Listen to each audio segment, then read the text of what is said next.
Hello again. Welcome to part 2 of What is the Fix? We looked at this spindle and mother of all in earlier episode in part 1. What's the problem? We diagnosed several different problems with it. One of them is this bearing is just way too long, causing the spindle to flop and flip whenever it does spin, especially when you're drafting. It just has too much give in that position. One of the other issues was this maiden is too tall. It's not properly seated into the hole in order for this to be just pretty well straight for the spindle. The spindle width itself is not really too bad. The pulley is just about the right width.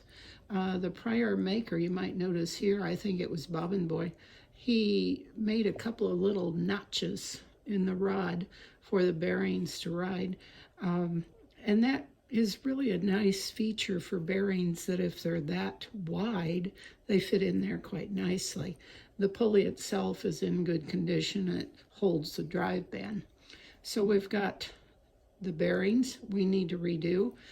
The little tails probably should be going down instead of up, and I need to do a little better job with the ties, and I'll probably go with a wider cornhusk bearing also. I'm just going to make some new ones and save these for another wheel or emergencies. Some of the other things that we had problems with because of these maidens, one of them does not fit quite well. So I tightened it a little by putting some artificial sinew in the hole.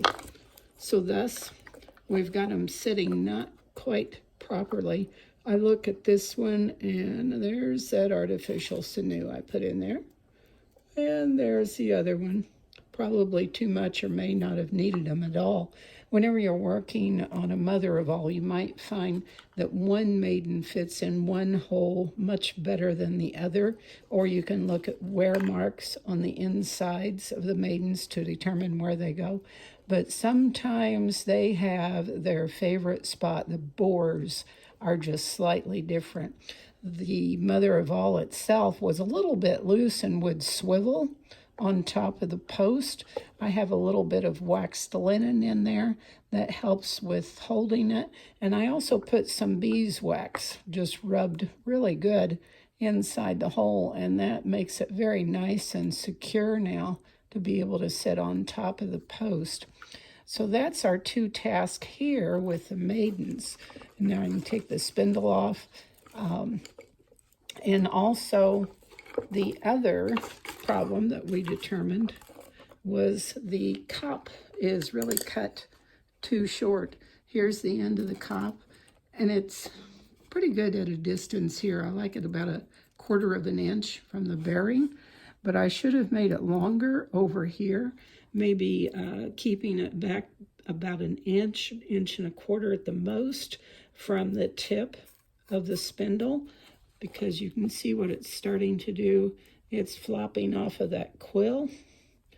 And where is that end of that quill? Oh my word, it's way back there. So there's the end of the quill. And I really should have brought it out to about here. So it needed to be about 1/2 to 3/4 inch longer.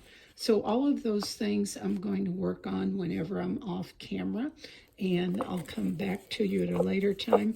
Making the cornhusk bearings, I have another video on those. So take a look at that video if you're wondering about how to fix them. The spindle itself we'll look at very briefly. This one is a recent reproduction, or a recent brand new spindle that was made, I believe, by Bobbin Boy. There's those little notches that I'm talking about. Those are nice.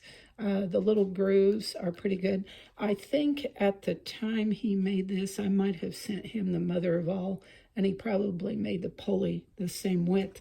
Something I do like in newer spindles that I have made since then, not all craftsmen have the equipment, but I like more of a taper going all the way up, making this thinner. And I also like a little bit longer end here on the right side in order to counterbalance the cop. So I'll come back to you later and we'll take a look at what I've done. Always Never be afraid to take apart your work or take apart the wheel. These antique wheels have been decades sitting, doing nothing. They need a lot of attention. They need spruced up. And be careful with them, but you can do it.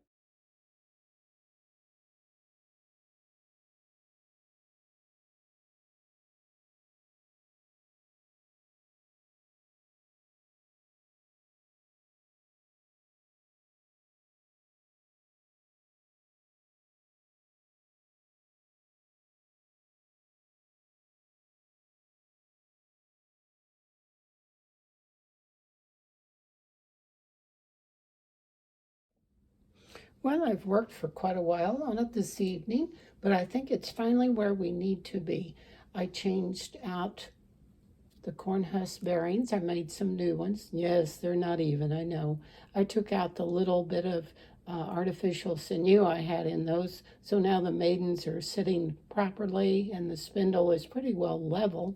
I also changed out the quill. The last one was just way too short. I put Vaseline on the bearings and the spindle also for a good spin. So I only leave about 1 inch of the tip of the spindle exposed. We can see how it spins now. Everything is nice and proper and tight in its position. I have a feeling after these dry some more, I'll probably have to retie them and tighten them once again. But let's take a look. It still bubbles some. I think maybe I might need to tighten those bearings a little bit more, choke up on the loops. I'll take the tie up here a little higher so there's a little bit less of the loop exposed and retie them that way. I think that will solve any little bit of wobbling that I have left. But it is pretty well ready to go. Just one more little tweak in the tying and it's done. Much better than it was. Happy spinning. I hope this helps out with many people. Talk to you later. Bye-bye.